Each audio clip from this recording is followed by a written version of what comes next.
नमस्कार साथियों, कैसे हैं आप लोग? आईएएस प्रेप में आपका स्वागत है। आई होप आप लोग अच्छे होंगे और अपनी पढ़ाई अच्छे से कर रहे होंगे।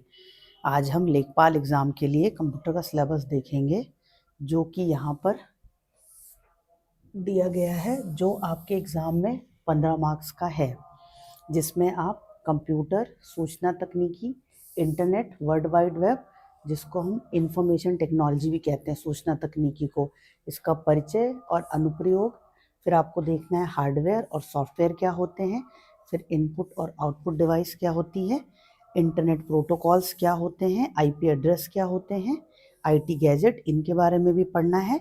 हमें ईमेल समझना है। ईमेल तो आपको पता ही होगा, बहुत सारे एग्ज़ाम्स में आपका ईमेल आईडी मांगा जाता है और आप उसमें डालते भी हैं, तो ईमेल के बारे में भी पढ़ना है। फिर आगे प्रिंटर के बारे में, टैबलेट के बारे में और मोबाइल के बारे में, ये सारी चीज़ें आपको पढ़नी है। ये सारा आपका सिलेबस है। फिर एमएस वर्ड देखिए और एमएस एक्सेल, ये भी आपको देखना है कि एमएस वर्ड क्या होता है, एमएस एक्सेल क्या होता है, उसमें कौन से शॉर्टकट्स यूज़ होते हैं, वो उसका प्रोसेस काम करने का क्या है, क्योंकि इन सब पे क्वेश्चन प्रीवियस एग्जाम्स में पूछे गए हैं जो यूपी ट्रिपल एससी ने लिए हैं, तो आप इसको देखिए। फिर ऑपरेटिंग सिस्टम, ये बहुत इंपॉर्टेंट है, इसको आपको बहुत अच्छे से समझना है। फिर सोशल नेटवर्किंग साइट्स जैसे कि यूट्यूब, फेसबुक और इसके अलावा भी बहुत सारी हैं, तो उन सबको जानना है। फिर ई गवर्नेंस, ये भी एक पार्ट है, ये गवर्नमेंट का एक पार्ट है कि गवर्नमेंट डिजिटल माध्यम को यूज़ करके गवर्नेंस कैसे करती है, तो उसे हम ई गवर्नेंस में समझेंगे। फिर डिजिटल वित्तीय उपकरण और उनके अनुप्रयोग, तो डिजिटल वित्तीय उपकरण जैसे आप अपने फ़ोन में यूज़ करते हैं, जीपे, फ़ोन पे, ये तो एक एग्जाम्पल है कि दो ये आप फ़ोन में यूज़ करते हैं। ऐसे बहुत सारे मेथड होते हैं जिससे आप डिजिटली पेमेंट करते हैं, तो वो चीज़ें हमें समझनी है। अब भविष्य में कौशल, मतलब कि हम कैसे फ्यूचर में स्किल डेवलपमेंट कर सकते हैं कंप्यूटर के फील्ड में, वो चीज़ें समझनी है। फिर एक ये इम्पोर्टेंट पार्ट है साइबर सुरक्षा का, कि साइबर सिक्योरिटी क्या होती है, और जैसे ही हम टेक्नोलॉजी में बढ़ते जाते हैं वैसे ही उसमें थ्रेट भी क्रिएट होते जाते हैं, तो जो प्रॉब्लम्स होंगी उसके लिए हमें सुरक्षा भी करनी पड़ेगी। तो इसको हम साइबर सुरक्षा में देखते हैं कि जितने भी डिजिटल फ्रॉड होते हैं या डिजिटल क्राइम होते हैं, वो सारे साइबर सुरक्षा में देखे जाते हैं कि उसका सलूशन कैसे निकाला जाए। फिर कंप्यूटर, सूचना प्रौद्योगिकी, आईटी, इंफॉर्मेशन टेक्नोलॉजी, इसमें आपको क्या देखना है कि इसमें तकनीकी विकास और नवाचार, इनोवेशंस क्या क्या हो रहे हैं और टेक्नोलॉजिकल डेवलपमेंट्स क्या क्या हो रही हैं, तो ये सारी चीज़ें देखनी है। फिर आपको इसी के अंदर ये सारी चीज़ें देखनी है, एआई, आर्टिफिशियल इंटेलिजेंस, जिसका नाम आप आजकल रोज करंट अफेयर्स में या न्यूज़ में हमेशा ही देखते होंगे, तो वो चीज़ें हैं। फिर जैसे आप चैट जीपीटी की बात करते हैं, तो चैट जीपीटी क्या है, वो एक एआई टूल ही तो है, तो उसी तरह से। फिर big data processing, deep learning, machine learning, internet of things. अब इंटरनेट ऑफ थिंग्स, इसमें आप एग्जाम्पल क्या समझ सकते हैं कि जैसे आप अपनी कार में हैं और आपको अपने घर का एसी ऑन करना है, तो आपने कार में बैठे बैठे अपने मोबाइल से अपना एसी ऑन कर दिया, तो ये इंटरनेट ऑफ थिंग्स का पार्ट होता है कि उसमें उसमें एक प्रोग्राम सेट है या एक टाइम सेट है, उस टाइम पे आपकी वॉशिंग मशीन ऑन हो जाती है। या फिर वो आपको, अगर वॉशिंग मशीन में कुछ गड़बड़ हो रही है ऑटोमेटिक, तो वो आपके मोबाइल में मैसेज भेजती है कि वॉशिंग मशीन में कुछ गड़बड़ हो रही है। तो ये सारी चीज़ें इंटरनेट ऑफ थिंग्स का पार्ट है, और ये और एडवांस होती जा रही हैं, तो उसको भी हमें समझना है। फिर भारत की उपलब्धियाँ, भारत की उपलब्धियाँ कंप्यूटर के क्षेत्र में, डिजिटलाइजेशन में हम क्या कर रहे हैं, हम कौन से प्रोग्राम लेकर आ रहे हैं, तो ये सब आप करंट में पढ़ेंगे, देखेंगे करंट अफेयर्स में कि कौन सा गवर्नमेंट इनिशिएटिव ला रही है जो डिजिटल इंडिया के लिए है, इन सारी चीज़ों को हम समझेंगे। तो ये आपका पूरा सिलेबस है जो 15 मार्क्स का है और इम्पॉर्टेंट है। क्यों? क्योंकि कंप्यूटर सबने देखा है, जाना है, समझा है, पर उसमें क्या क्या इंपॉर्टेंट टॉपिक्स हैं, या हम अगर किसी टॉपिक की बात करते हैं, जैसे हमने हार्डवेयर बोला, तो हमें पता तो है कि हार्डवेयर होते हैं, पर हार्डवेयर क्या होते हैं, कैसे काम करते हैं, उनकी क्या यूटिलिटी है कंप्यूटर में, ये सारी चीज़ें हमें समझने की ज़रूरत है अपने एग्ज़ाम में अच्छा स्कोर करने के लिए। तो आइए शुरू करते हैं। पहले हम देखेंगे कंप्यूटर क्या है। सबसे बेसिक बात तो यही है कि कंप्यूटर होता क्या है। जैसे आपसे किसी ने बोला कंप्यूटर क्या होता है, तो आपके माइंड में एक इमेज बनती है, तो वो इमेज यहाँ स्क्रीन पे बनी हुई है ना? तो आप इसको देख सकते हैं। ये आपको एक मॉनिटर दिखता है, एक कीबोर्ड दिखता है, एक सीपीयू दिखता है, उसके साथ एक माउस दिखता है, ठीक है, और साथ में स्पीकर भी लगे रहते हैं। ये आप इलेक्ट्रिक सप्लाई देख रहे हैं, जब तक इसको इलेक्ट्रिक कनेक्शन नहीं मिलेगा आपका कंप्यूटर नहीं चलेगा, इसलिए इलेक्ट्रिसिटी बहुत इंपॉर्टेंट है। ये एक डिवाइस है यूपीएस, जो बैकअप सपोर्ट के लिए होती है। बैकअप का मतलब कि अगर लाइट चली गई तो आप बैकअप से काम कर सकते हैं, इसलिए तो ये चीज़ें होती हैं। अब आप इसमें देखेंगे कि कंप्यूटर एक इलेक्ट्रॉनिक उपकरण है जो कि डेटा को इनपुट के फॉर्म में लेता है और उसको प्रोसेस करके आउटपुट देता है। आउटपुट जो हमारा रिजल्ट हो जाएगा कि हमने जो स्क्रीन पे देखा। अब इनपुट कहाँ से लिया जाएगा और प्रोसेस कहाँ होगा और आउटपुट कहाँ मिलेगा। देखिए ये कीबोर्ड है, इससे आप अपना इनपुट देंगे। जो यूज़र है वो कंप्यूटर को इनपुट देगा कीबोर्ड से, फिर ये इनपुट जो है ये जाएगा सीपीयू में, ये यहाँ पर क्या होगा, प्रोसेस होगा। फिर जब प्रोसेस हो जाएगा तो रिजल्ट आपको कहाँ मिलेगा, वो आपको मिलेगा मॉनिटर में। तो ये आपका आउटपुट हो गया, ठीक है। और अगर आपने कोई साउंड देखा है तो आपको आउटपुट कहाँ मिल जाएगा, स्पीकर पे। तो अभी ये चीज़ समझते हैं कि इनपुट कब कीबोर्ड से दिया गया, जो कि डेटा को प्रोसेस करने के लिए सीपीयू में भेजा गया, फिर सीपीयू ने डेटा को प्रोसेस करके मॉनिटर पे दिखा दिया। तो ये हमारा हो गया कंप्यूटर के काम करने का तरीका, ठीक है। और कंप्यूटर, एक चीज़ इसमें और ध्यान रखनी है कि कंप्यूटर जो है वो एक शब्द होता है लैटिन का कंप्यूट, उसी से बना है। तो हम कह सकते हैं कि कंप्यूट ये एक शब्द है जो लैटिन शब्द है, इसका अर्थ होता है गणना करना। इसी से कंप्यूटर बना है, जिसे हम कंप्यूटर को हम हिंदी में संगणक कहते हैं, ये संगणक। तो ये आप ध्यान रखिएगा, कभी एक आ सकता है क्वेश्चन कि कंप्यूटर किस शब्द से बना है, तो कंप्यूट से बना है जिसका अर्थ होता है गणना करना, और हम कंप्यूटर को हिंदी में संगणक कहते हैं। फिर आगे देखिए, अब हम आते हैं कंप्यूटर का मुख्य कार्य जो 3 चरणों में होता है, जो हमने समझा कि इनपुट, प्रोसेसिंग और आउटपुट। डेटा को डालना और उसके बाद क्या कहते हैं, उसकी गणना करना, या उसमें जो भी डायरेक्शंस दिए हैं, अगर आपने उसको गणना करने के लिए कहा है तो गणना करेगा, या फिर कोई अल्फ़ाबेट्स हैं तो उनको सॉल्व करना है तो वो करेगा। फिर उसके बाद परिणाम दिखाना, जो परिणाम है वो आपको स्क्रीन पे दिख जाएगा। ये हो गया, तो इनपुट, प्रोसेस, आउटपुट। और एक चीज़ और इम्पॉर्टेंट है जिसको हम बोलते हैं स्टोरेज। ये भी इम्पॉर्टेंट फीचर में आता है कंप्यूटर के, जिसे हम कहते हैं स्टोरेज, डेटा को सेव करना। आप बहुत ह्यूज अमाउंट ऑफ डेटा भी सेव कर सकते हैं, इसीलिए कंप्यूटर का बहुत इम्पोर्टेंस है कि हमने कुछ काम तो किया, वो काम करने के लिए भी हेल्प कर रहा है, फिर उसके बाद उस डेटा को सेव करके भी रख रहा है कि आप कई महीनों बाद, सालों बाद उस डेटा को देखना चाहें तो आप देख सकते हैं। तो इसलिए स्टोरेज। अब देखिए प्रोसेस हमारा कहाँ हो रहा था, सीपीयू में, ठीक है। तो सीपीयू में, अब सीपीयू क्या है, जो आपका है central processing unit. Central processing unit ये हमारा है सीपीयू, ठीक है। इसी को हम क्या कहते हैं, इसको हम कहते हैं कंप्यूटर का दिमाग, ठीक। क्यों, क्योंकि जैसे हमारे दिमाग में कोई भी इनपुट दिया जाता है या कोई भी इंफॉर्मेशन आती है तो हम उसको अपने ब्रेन से सोचते हैं, वैसे ही जो प्रोसेस करने का काम है या सोचने का, उसको सॉल्व करने का, तो वो सारा काम कहाँ पे होता है, सेंट्रल प्रोसेसिंग यूनिट सीपीयू में होता है। इसीलिए हम इसे ब्रेन ऑफ कंप्यूटर भी कहते हैं। ये बात आप ध्यान रखिएगा। आगे आते हैं, अब देखिए सीपीयू के भी पार्ट्स होंगे, तो सीपीयू 3 पार्ट्स में होता है। ये तीनों पार्ट्स कौन कौन से हैं, एक है एएलयू, एक है सीयू और एक है रजिस्टर, जिसको हम कैश मेमोरी या फिर मेमोरी यूनिट कहते हैं, ठीक है। तो एएलयू का क्या काम होता है, उसका काम होता है गणितीय और तार्किक क्रियाएं करना। जितने भी मैथमेटिकल कैलकुलेशंस होते हैं वो सारे कौन करेगा, बुलियन कैलकुलेशंस, तार्किक कैलकुलेशंस, मतलब क्रियाएं, वो सारे कौन करेगा, वो आपका एएलयू करेगा। फिर कंट्रोल यूनिट, जैसे कि आपको नाम से ही पता चला, कंट्रोल करना, किसी पे नियंत्रण करना।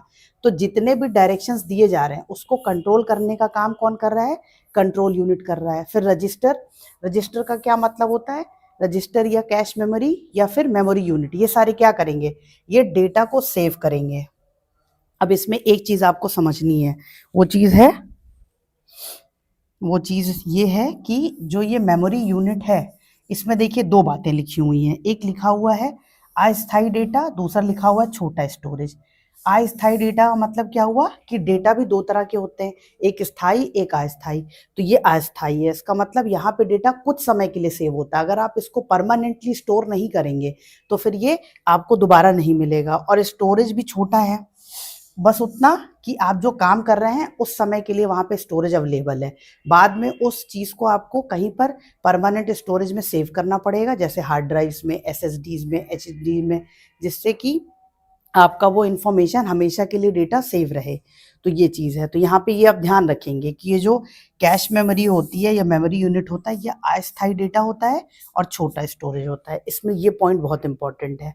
ठीक है, फिर हम आगे बढ़ते हैं। अब देखिए कुछ प्रीवियस ईयर के एग्जाम्स हुए हैं, कुछ प्रीवियस ईयर्स में एग्जाम्स हुए, चाहे यूपी ट्रिपल एस सी के हों या उत्तर प्रदेश के वनडे एग्जाम्स हो, जिसमें इन पे बेस्ड क्वेश्चन आए हैं। तो वो क्वेश्चन हम देखते हैं। अब इसमें पूछ रहा है कि सीपीयू के बारे में क्या सही है। आपको दो कथन दिए हैं, दोनों कथन में कुछ इंफॉर्मेशंस दी हुई हैं, फिर पूछा है दोनों सही है कि कोई एक सही है या दोनों ही गलत है। तो ये आपको देखना है। अब देखिए इसमें लिखा है कि जो सीपीयू होता है उसको हम कंप्यूटर का मस्तिष्क कहते हैं। ये बात हमने पहले देखी भी कि ब्रेन ऑफ कंप्यूटर क्यों कहते हैं, क्यों? क्योंकि सीपीयू में सारी इंफॉर्मेशंस या डायरेक्शंस या डेटा जो होते हैं वो प्रोसेस होते हैं, इसलिए कहते हैं। अब सीपीयू को तीन मुख्य इकाई होती है, एक होती है कंट्रोल यूनिट, फिर एक होती है एएलयू अर्थमेटिक लॉजिकल यूनिट, और एक होती है कैश मेमोरी। ठीक है, अब ये कैश मेमोरी लिखा हो या मेमोरी यूनिट लिखा हो या यहाँ पे रजिस्टर लिखा हो, ये तीनों ही चीज़ें सही हैं। तो आप में इसका आंसर बोथ हो जाएगा कि दोनों ही बात सही है कि सीपीयू हमारा ब्रेन ऑफ कंप्यूटर है या कंप्यूटर का मस्तिष्क है, और दूसरा कि सीपीयू तीन घटक में बटा होता है, एक होता है एएलयू, एक होता है कंट्रोल यूनिट और एक होता है कैश मेमोरी या फिर मेमोरी यूनिट। तो ये चीज़ आप ध्यान रखेंगे। फिर अगला क्वेश्चन देखिए। अब देखिए सीपीयू का वह भाग जो प्रोसेसर के संचालन को नियंत्रित या निर्देशित करता है। अब हमें क्या बताना है कि सीपीयू का वो कौन सा भाग होता है जो प्रोसेसर को कंट्रोल करता है और उसको निर्देश देता है, डायरेक्शन देता है। तो कौन करता है कंट्रोल, नियंत्रण? इसको हम बोल सकते हैं कंट्रोल यूनिट। जो कंट्रोल यूनिट होती है वो क्या करती है, वो जितने भी डायरेक्शंस हैं उनको कंट्रोल करने का काम करती है। फिर आगे आते हैं। अब देखिए एक नेत्र परीक्षक का एग्जाम हुआ 2025 में, जो कि यूपी ट्रिपल एससी ने करवाया था। अब इसमें देखिए कैसा क्वेश्चन आया है। इसमें पूछ रहा है कंप्यूटर सिस्टम में अंकगणितीय तर्क इकाई एएलयू क्या करती है। अब इसमें आपको एएलयू का काम भी पता होना चाहिए। सिर्फ ये पता होना कि एएलयू जो है वो सीपीयू का पार्ट होता है, इससे काम नहीं चलेगा। एएलयू की वर्किंग क्या है वो भी आपको पता होनी चाहिए। तो इसमें देखिए अब क्या लिखा है, अंकगणितीय और बूलियन लॉजिकल गणना करना। गणना करना हमने देखा था। अब यहाँ पे डेटा के प्रवाह को नियंत्रण करना, ये तो कंट्रोल यूनिट का काम है।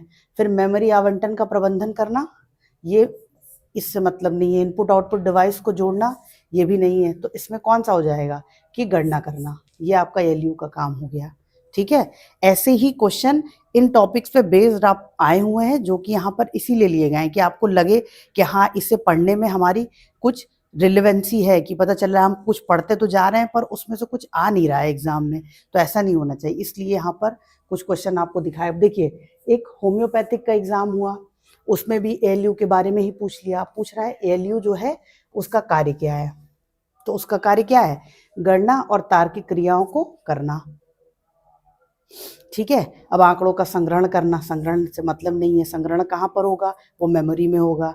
ठीक है, फिर इसके बाद आगे बढ़ते हैं। देखिए अगला क्वेश्चन क्या कह रहा है, ये भी ऑडिटर एग्जाम में आया था, 25 में ही हुआ है। अंकगणितीय संचालन और तार्किक संचालन किसके द्वारा किया जाता है। अब एक बार ये क्वेश्चन कैसा है, एक बार इसके किसके द्वारा किया जाता है और उससे क्या किया जाता है, ये दोनों ही चीजें हैं। तो अब किसके द्वारा किया जाता है, वो हमारा किया जाता है अर्थमेटिक और लॉजिकल यूनिट के द्वारा, एएलयू के द्वारा। तो ये आप ध्यान रखिएगा। फिर आप देखिए अब हम बढ़ते हैं कंप्यूटर के भाग में, कि कंप्यूटर कितने भागों में बटा हुआ है। तो हम मोटा मोटा बोल सकते हैं कि कंप्यूटर दो भागों में बटा है, एक होता है हार्डवेयर और एक होता है सॉफ्टवेयर।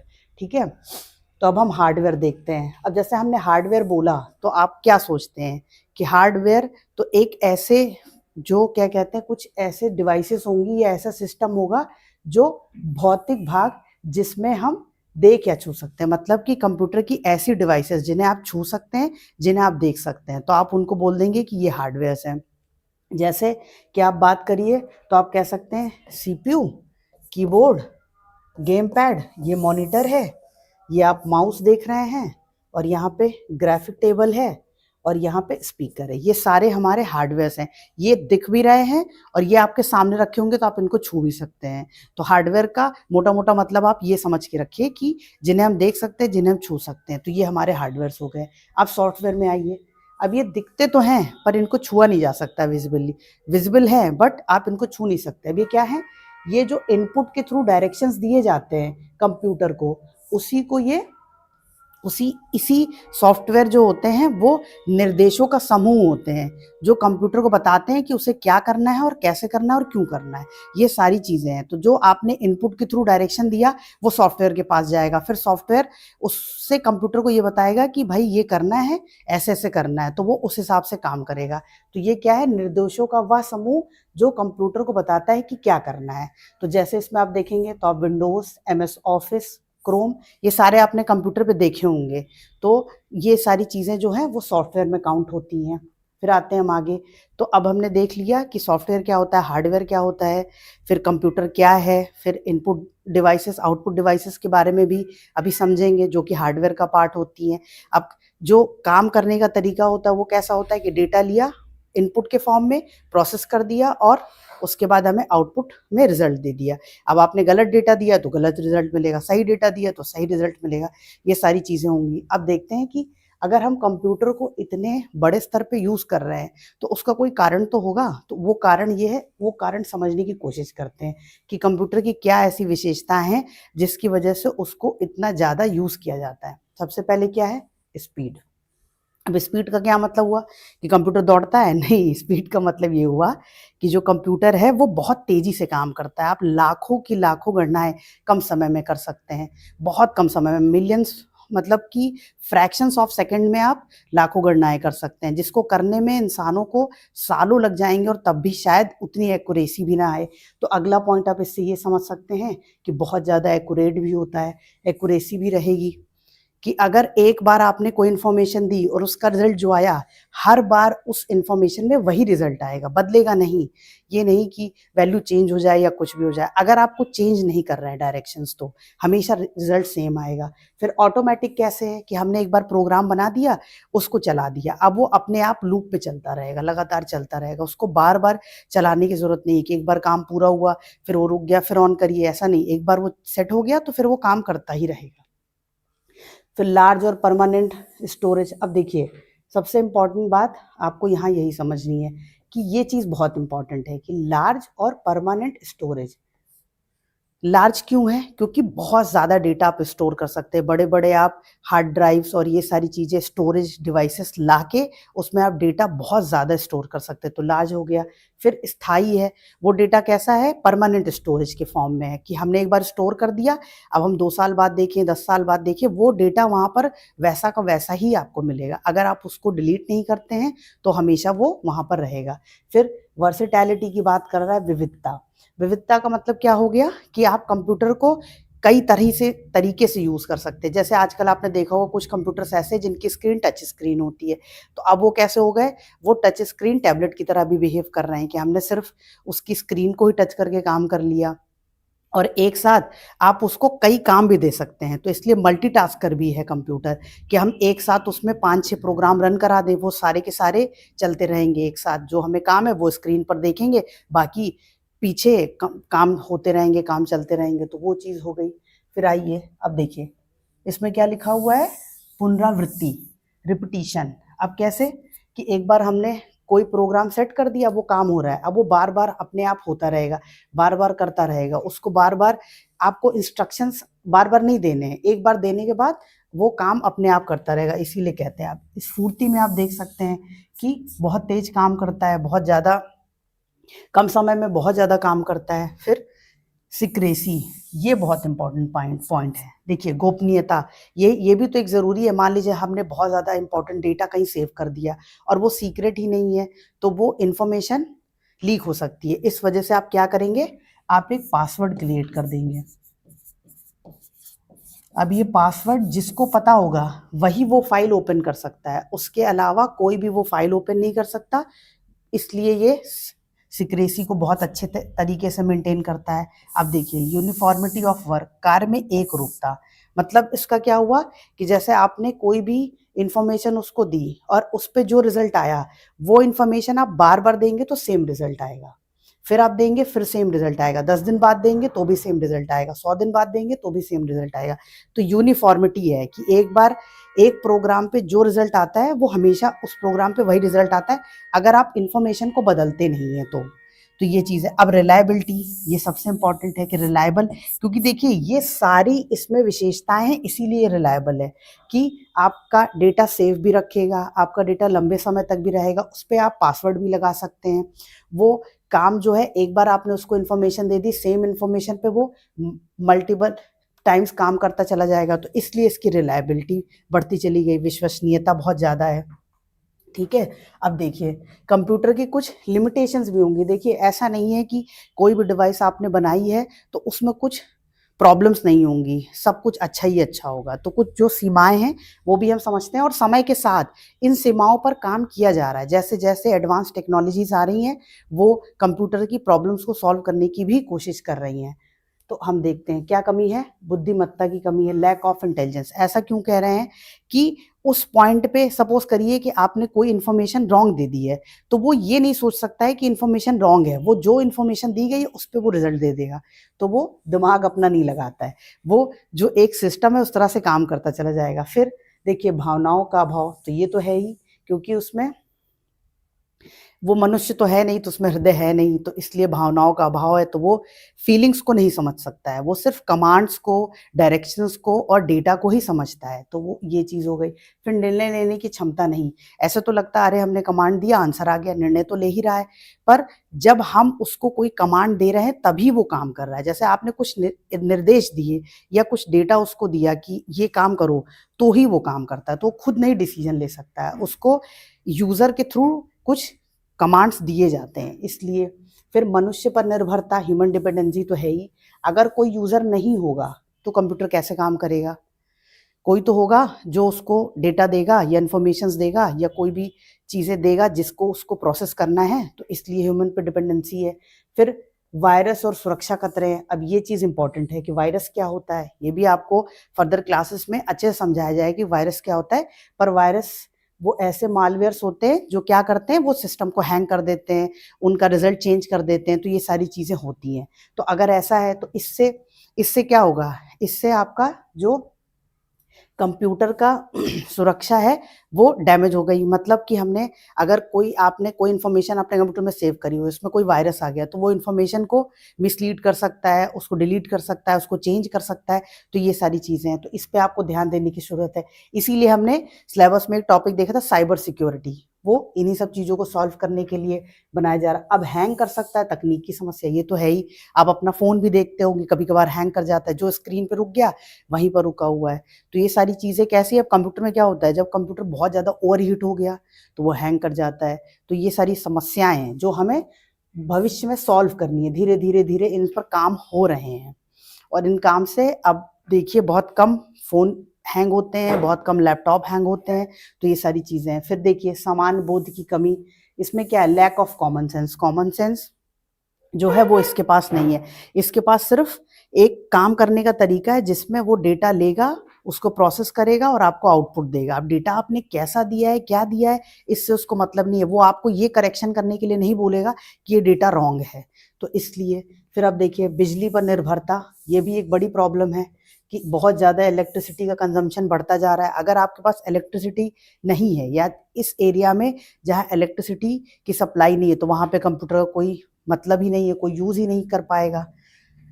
फिर देखिए, नीड ऑफ अपडेट्स, ये भी इम्पॉर्टेंट है, इसलिए इंटरनेट कनेक्शन भी बहुत ज़रूरी हो गया कि समय समय पर जैसे कुछ बग्स होते हैं, बग्स का मतलब क्या, कुछ प्रॉब्लम्स है, जैसे आप कोई काम कर रहे हो उसमें कुछ ग्लिच आते रहते हैं, तो उनको क्या करते हैं वो सॉफ्टवेयर उनको अपने आप को समय समय पे अपडेट करते रहते हैं।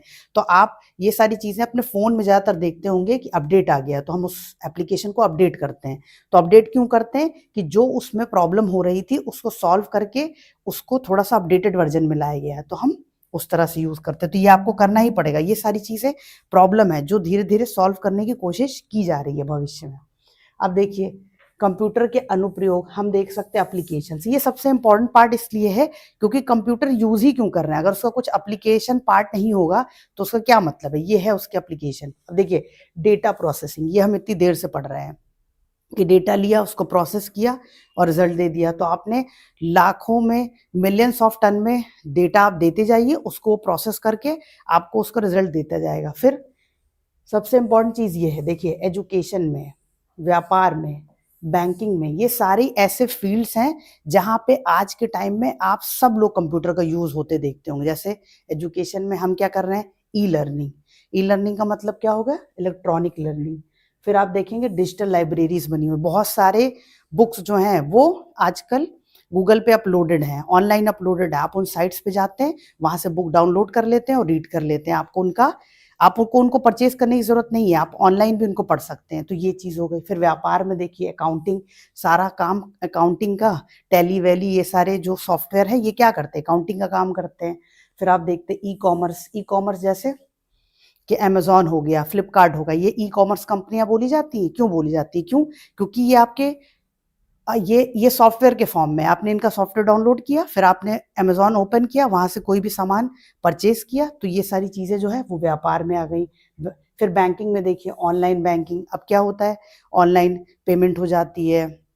आपको किसी के अकाउंट में पैसे भेजने हैं, आपने अपने अकाउंट से डायरेक्ट उसके अकाउंट में पैसे भेज दिए, तो ऑनलाइन ट्रांजेक्शन्स हो रहे हैं। एटीएम में भी हम कंप्यूटर का यूज़ करते हैं। उसमें क्या है, गए, स्क्रीन बनी होती है, उसमें आपका एटीएम कार्ड लगाते हैं मशीन में, उसके बाद उसमें इंफॉर्मेशन डालते हैं, कितना अमाउंट चाहिए ये डालते हैं, अपना पिन कोड डालते हैं, आपको पैसे मिल जाते हैं। फिर अब देखिए रोगी रिकॉर्ड, टेलीमेडिसिन, ये बहुत है।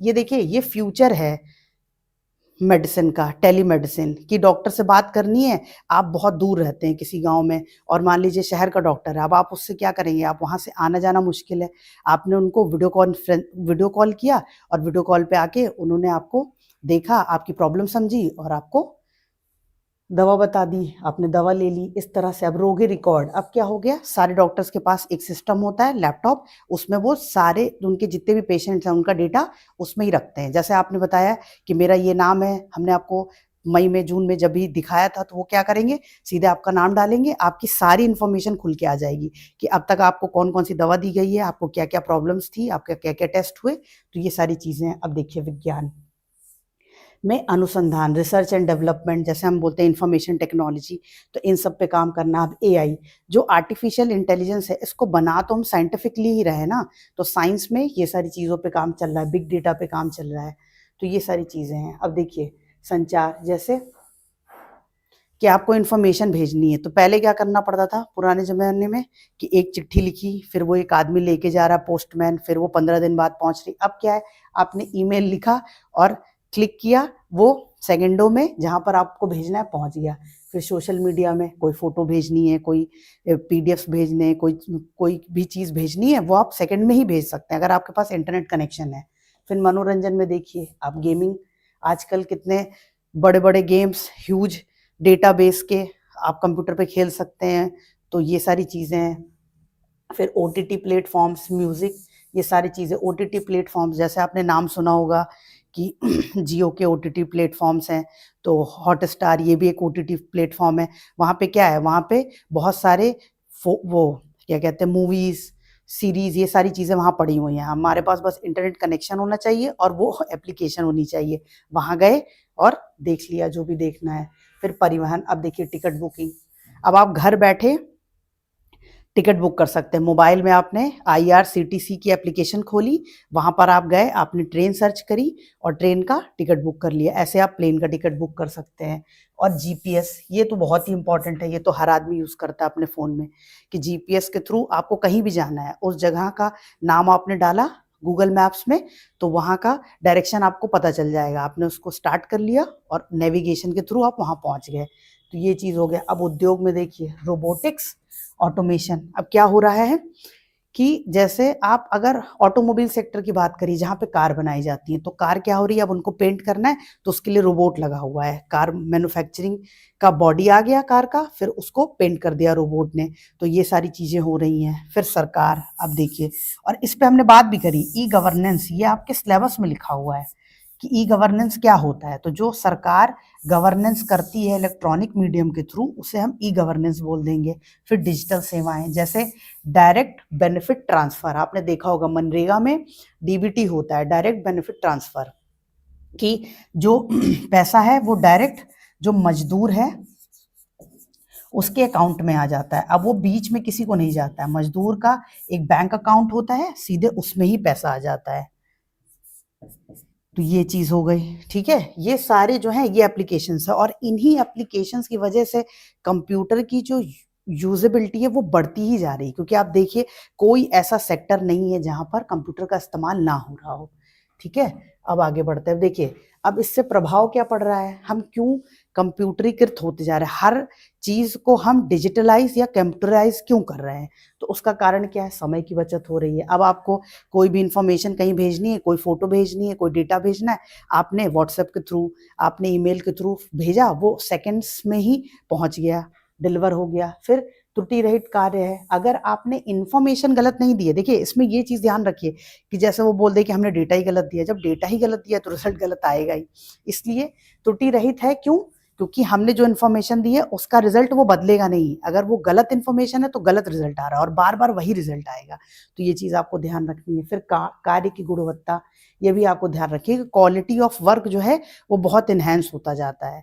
कि जैसे हम कोई काम कर रहे हैं, मान लीजिए 100 पन्ने का डेटा है, उसको हमें पढ़ना है, फिर उसको समझना है, फिर उस पर रिजल्ट करना है, और वो सेकेंडों में कर देगा, तो क्वालिटी भी बढ़ रही है। फिर कागज़ की बचत हो रही है कि सारा काम हम डिजिटली कर रहे हैं, स्क्रीन पे हमारी सारी चीज़ें हैं, हम इनपुट दे रहे हैं, आउटपुट देख रहे हैं, वो सारी चीज़ें हो रही हैं, पेपर की ज़रूरत नहीं है। फिर अब इसका देखिए, इसमें समझिए प्रभाव कैसे हो सकते हैं। जो इम्पैक्ट है ये पॉजिटिव भी हो सकता है और निगेटिव भी।